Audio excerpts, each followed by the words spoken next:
नमस्कार शिक्षार्थियों। आज हम बात करेंगे बाल अध्ययन के तरीकों की। देखिए, आज जो वर्तमान में शिक्षा प्रणाली चल रही है वह बाल केंद्रित शिक्षा की है। अब जब हमारे शिक्षण के केंद्र में बालक है तो बालक को समझना हमारे लिए बहुत ज़रूरी हो गया। अब समझें कैसे? उसको अध्ययन करके। तो अध्ययन का भी तो कुछ प्रारूप होना चाहिए, या होता होगा, या किस तरह से हम बालक को पढ़ पाएँ कि हम उसके बारे में सही सही जानकारी रख पाएँ। और जब तक हम बालक को पढ़ नहीं पाएंगे तब तक हम उस बालक को पढ़ाने की स्थिति में भी नहीं आ पाएंगे। तो इसी कारण से हमें बालक को पढ़ना या बालक का अध्ययन करना एक अति महत्वपूर्ण विषय के रूप में हमारे सामने आता है। आज हम इसी विषय पर बात करेंगे। अध्ययन प्रणालियाँ बहुत सी हैं। आज हम एक सभी पर सामान्य दृष्टिपात करेंगे, फिर अगले वीडियोस में एक एक करके भी हम सारा देख लेंगे। देखिए, एक्चुअली क्या होता है कि जैसे चार्ल्स गाइड ने भी एक बार कहा कि अध्ययन विधि उस मार्ग को सूचित करती है जिस पर चलकर सत्य की खोज की जाती है। तो हमें वह मार्ग खोजना है कि हम किस मार्ग पर चलें और सत्य की खोज करें, अर्थात हम किस तरह से बालक को समझें कि हमारे को उसको समझाना आसान हो जाए। और बहुत ज़रूरी है ये। जब तक हम बालक को नहीं समझेंगे, उसकी आवश्यकताओं को नहीं समझेंगे, उसकी क्षमताओं को नहीं समझेंगे, तब तक हम अपने विषय को उस तक पहुंचाने में कामयाब नहीं हो पाएंगे। इसलिए हमें कुछ चुनिंदा जो वैज्ञानिक पद्धतियां हैं उन पर अध्ययन करना ही होगा। शिक्षा मनोविज्ञान जो है इसी के लिए हमें प्रेरित करता है, और उसने हमें 4 तरह की विधियां दी हैं जिनका माध्यम से हम बच्चों का अध्ययन कर सकते हैं और अपने अध्यापन को सुगम बना सकते हैं। जी हाँ, सबसे पहली जो विधि है वह है अवलोकन। अवलोकन में सिर्फ अवलोकित करना, मतलब सही या गलत का फैसला किए बगैर, मतलब जजमेंटल हुए बिना सिर्फ देखना, उसे हम कहते हैं अवलोकन करना।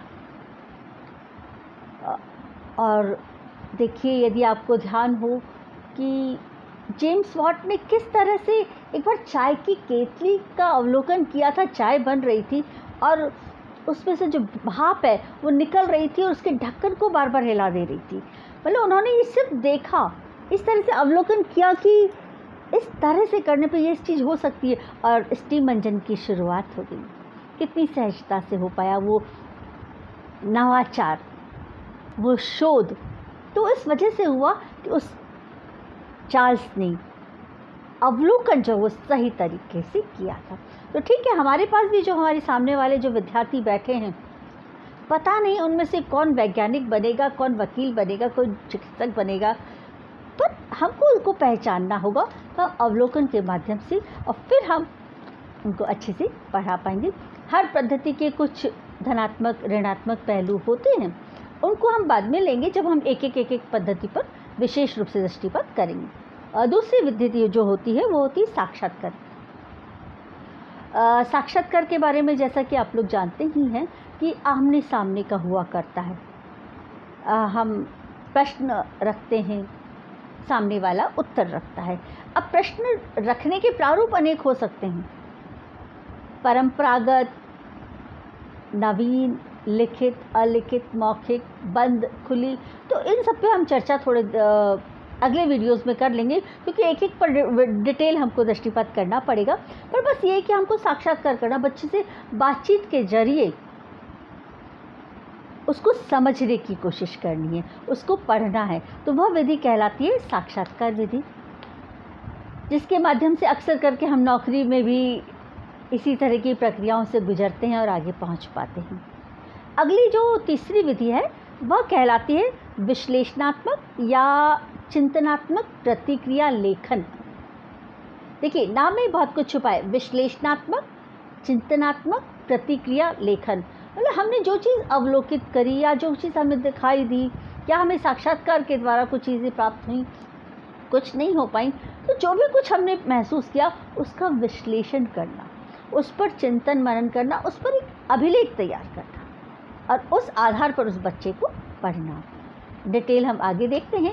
चौथी विधि जो इसमें बताई गई है वह है उपाख्यान या आकस्मिक अवलोकन, अभिलेख। इसमें भी लिखना महत्वपूर्ण है। उपाख्यान या आकस्मिक अवलोकन, अभिलेख, एनेक्डोट जो प्रक्रिया है, प्रारूप जो है वो इसके अंतर्गत आता है कि हमें बताए बगैर, मतलब बालों को नहीं पता होना चाहिए कि हम उसको अवलोकित कर रहे हैं, हम आकस्मिक करें और आकस्मिक अवसरों पर उसमें होने वाले जो परिवर्तन हैं या उसकी जो प्रतिक्रियाएं हैं उन सबको एक अभिलेख के रूप में तैयार करें और उन आधारों पर फिर हम उस बच्चे को पढ़ पाएँ। तो हर एक की आवश्यकताएं अलग अलग होती हैं, परिस्थितियां अलग अलग होती हैं और उन आधारों पर हम इनमें से कोई सी भी एक या एक साथ 2 या 3 ज़रूरत के आधार पर हम पद्धतियाँ चुन सकते हैं और बच्चों का अध्ययन कर सकते हैं।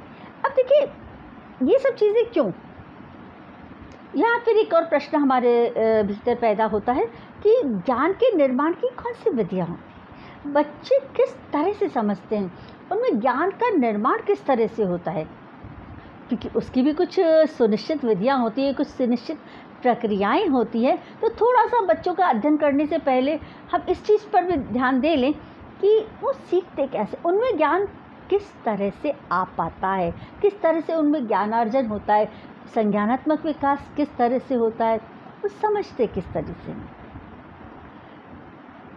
तो इसकी भी जो जीन पियाजे हैं कुछ प्रक्रिया स्वरूप उन्होंने कुछ स्टेप्स हमें दी हैं।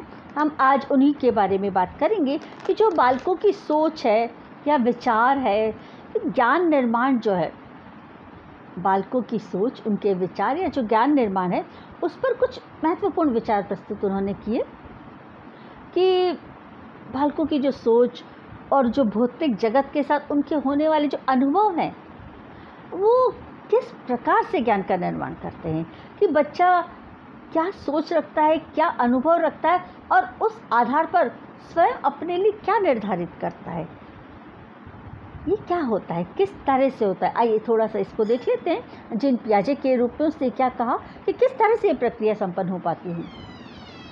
तो देखिए ज्ञान निर्माण की जो प्रथम स्टेप होती है वो होती है संरचना का निर्माण। जी हाँ, बच्चे सबसे पहले किसी भी चीज़ की संरचना को अपने मस्तिष्क में बिठाते हैं। देखिए आपने यदि प्रारंभिक कक्षाओं में शिक्षण करने के दौरान इस चीज़ को महसूस किया हो कि हम बच्चे को जब प्रारंभिक अक्षर ज्ञान से जोड़ते हैं, अ से अनार या आ से आम या ए से एप्पल, जो भी हम सिखा रहे होते हैं, और यदि हम कहीं, यदि मैं आपसे अभी पूछ लूँ कि अनार, आपके भीतर क्या छवि आई, कुछ पैदा हुआ? अब आप मेरे सामने नहीं है इसलिए मुझे जवाब नहीं दे पाएंगे, पर हाँ इतना मैं समझती हूँ या आपने भी इसी चीज़ को महसूस किया होगा कि जैसे ही मैंने अनार कहा तो एक लाल रंग का, कुछ गोल गोल आकार का, खट्टा मीठा स्वाद वाला, जिससे बहुत सारे दाने होते हैं लाल लाल रंग के, वो दृश्य आपके सामने आया ना। क्या किसी के सामने ये इस तरह से जो अक्षर था अनार का वो आया? आई थिंक वो शायद ही किसी के दिमाग में आया होगा। क्यों? क्योंकि हमारा जो मस्तिष्क है संरचना को पहले अपनी आँखों में कैद करता है। जो चीज़ दिखाई दे रही है और वो संरचनात्मक, मतलब आँख की जो रचना है, जो अक्षर का निर्माण है, वो हमारे दिमाग में बाद में आएगा, पहले उसका जो आकार है वह आ जाता है। तो इससे सिद्ध होता है कि बच्चा किसी भी चीज़ की संरचना को पहले निर्मित करता है। और इसके पश्चात जो दूसरा स्टेप होता है वो कहलाता है सम्मिलन। सम्मिलन मतलब जैसा भी हमने कहा कि संरचना और उस आकार, शब्द, उन दोनों को मिलाने की कोशिश करता है। और फिर जब वो दोनों मिलते हैं आपस में तो फिर उनका संश्लेषण करता है, विश्लेषण करता है और उसके बाद वो उन चीज़ों को समझने का प्रयास करता है या समझने की उसमें क्षमता का दूसरा स्टेप शुरू होता है। तीसरा स्टेप जो हम कहेंगे वो समायोजन। देखिए, बच्चे ने संरचना का भी निर्माण कर लिया, फिर उसने उस संरचना से जुड़ी हुई जो अन्य बातें थी, विश्लेषण जो किया उसके दिमाग ने, उन सब को सम्मिलन भी कर लिया आपस में। इसके पश्चात वो उन सब के बीच में एक समायोजन वाली स्थितियां पैदा करता है। अंदर से ही वो आत्मसात करना की कोशिश करता है कि मैं किस चीज़ के करीब हूँ या कौन सा ज्ञान मुझे संतुलित रख पा रहा है या कहाँ कौन सा पलड़ा ज़्यादा भारी आ रहा है। उसे वो खुद को ही समायोजन करना होता है और बच्चा उसके बाद समायोजन करता है। मतलब उसके जो ज्ञान का जो प्रारूप है, उस जो तीसरी प्रक्रिया आती है कि समायोजन, जो भी कुछ उसने सीखा उन सब के साथ अपना एक विचार प्रक्रिया को लेकर आता है और फिर उस ज्ञान के प्रति वो समायोजित होता है। तो इस तरह से जो तीसरा स्टेप है वो समायोजन का हो गया। चौथा जो स्टेप आता है वो होता है व्यवस्थापन। किसी भी चीज़ को समझने के लिए समायोजन जब बच्चे ने किया तो उसके बाद वो उसकी व्यवस्थाएं भी करता है। उसके मस्तिष्क में व्यवस्थापन की प्रक्रियाएं चला करती हैं, तब जाके उस ज्ञान के प्रति कुछ अवबोधात्मक स्थितियाँ वो रख पाता है और वो नवीन ज्ञान की तरफ बढ़ पाता है। मतलब उसमें समझ जो है विकसित हो पाती है और जो अंतिम बिंदु आता है वो होता है संतुलन। देखिए, जब वो समायोजन कर रहा था तब भी वो संतुलन का प्रयास कर रहा था, अभी संतुलन स्थापित नहीं हो पाया था। फिर उसने व्यवस्थाएं की उस संबंधित ज्ञान को समझने की। और ऐसा आपने भी किया होगा जब आप छोटे रहे होंगे कि फलां प्रश्न का उत्तर पेज क्रमांक इस पर या उस चित्र के आधार पर। तो ये चीज़ें आपने क्या किया था, व्यवस्थाएं की थी उस ज्ञान को बनाए रखने के लिए। और अंतिम जो बिंदु हमने कहा, व्यवस्थाएं जब हो गई थी फिर हमने संतुलन स्थापित किया था। देखिए, अभी एक उदाहरण मुझे पुरानी महिलाओं का याद आ रहा है। अक्सर आपने भी यदि अपनी मम्मी, चाची, ताई को कभी किसी को देखा होगा कि वो किसी बात को याद रखना होता थी ना तो अपने पल्लू में एक गांठ बांध लिया करती थी, हम भूलेंगे नहीं। और जब भी हम उस पल्लू को देखेंगे वो गांठ नज़र आई तो अरे वो बात, मतलब उनने क्या किया, वो व्यवस्थाएं बनाई। तो ठीक इसी तरह से हमारा जो बालक है वो भी इन्हीं चरणों के आधार पर ज्ञान प्राप्त कर पाता है।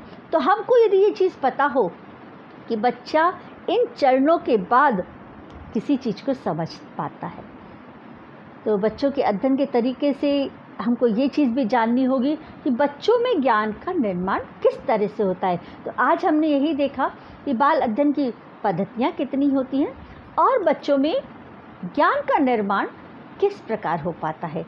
यदि ये चीज़ हम समझ गए तो हमारा कहना चाहिए 50% कार्य तो लगभग पूरा हो गया। अब हम एक एक स्टेप पर आगे नेक्स्ट वीडियोस में तीनों चार पांच वीडियो एक साथ ही हम कर लेंगे ताकि हमको सारी विधियाँ उनके समझ सकारात्मक और नकारात्मक पहलुओं के साथ समझ में आ जाएं और हम शिक्षक बनने से पहले जो फर्स्ट स्टेप है बच्चों को समझ पाने की, उसमें पारंगत हो जाएं। तो आज के लिए इतना ही। बहुत बहुत धन्यवाद। अगले वीडियो में मिलते हैं एक एक पद्धति के साथ। हम एक एक पद्धति पर पूरा विस्तार से चर्चा करेंगे। ठीक है, मिलते हैं। धन्यवाद। नमस्कार।